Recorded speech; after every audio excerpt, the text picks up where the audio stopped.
जय जगन्नाथ बंधुगण। तो बंधुगण आमे बेले बेले स्वप्न रे साप देखि थाउ एवं भयभीत मध्य हो जाई थाउ। जानिबा को मध्य चेष्टा करू जे एही स्वप्न आम पाई केते शुभ आउ केते अशुभ होई थाए। तो बंधुगण आज आमे जानिबा जे राति रे सापर स्वप्न देखिले केउ केउ शुभ फल मिली थाए आउ केउ स्वप्न देखिबा द्वारा अशुभ फल मिली थाए। तो बंधुगण स्वप्न रे साप धरिबा मारिबा साप गोड़ाइबा साप चोट मारिबा साप देखिबा एसबुर भिन्न भिन्न अर्थ रही। शास्त्र अनुसार स्वप्न रे साप देखिबार अलग अलग अर्थ रही।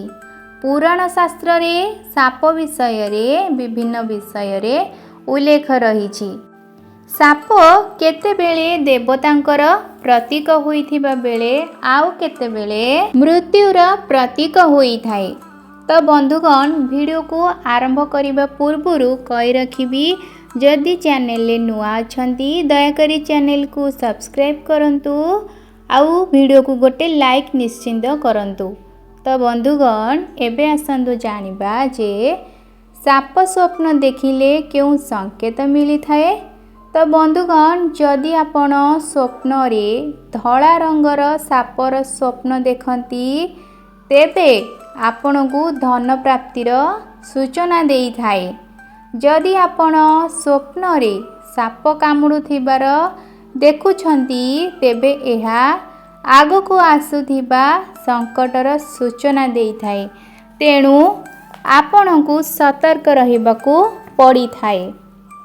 जदि आपण को स्वप्न रे साप सहित लड़ाई करिवार देखंती तेबे यह सूचना देई थाए कि खराब परिस्थिति सह लड़ाई करी सफलता अर्जन करिबे। जदि स्वप्न रे साप निज पछरे गोड़ाइबार देखंती तेबे यह अत्यंत अशुभ होई थाए। एही स्वप्न देखिले काहाकू किछि कुहंतु नाही। भगवान शिवं को कंचा क्षीर एवं बेलपत्र दे पूजा करंतु आउ क्षमा प्रार्थना करंतु। तो बंधुगण जदि स्वप्न रे सबुज रंगर साप देखंती तेबे यह अत्यंत शुभ होई थाए एवं आपणकर जीवन रे आगको किछि आपणकर उन्नति हेबार संकेत देई थाए। विवाहित व्यक्ति जदि स्वप्न रे कला रंगर साप देखंती तेबे बुझी जिबाकू पड़िबो जे आपणक वैवाहिक जीवन रे किछि असुविधा आसीबाकू जाउछि। तो बंधुगण आज आमे जानिले जे स्वप्न रे साप देखिले केउ केउ शुभ फल मिली थाए आउ केउ केउ अशुभ फल मिली थाए।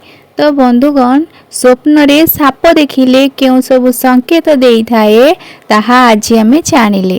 तो बंधुगण आशा करिबी जदि आजिर भिडियोटी आपण मानकू भल लागिथिबो निहाती भाबरे लाइक शेयर और सब्सक्राइब करिया पई जमा भी भूलिबेनी।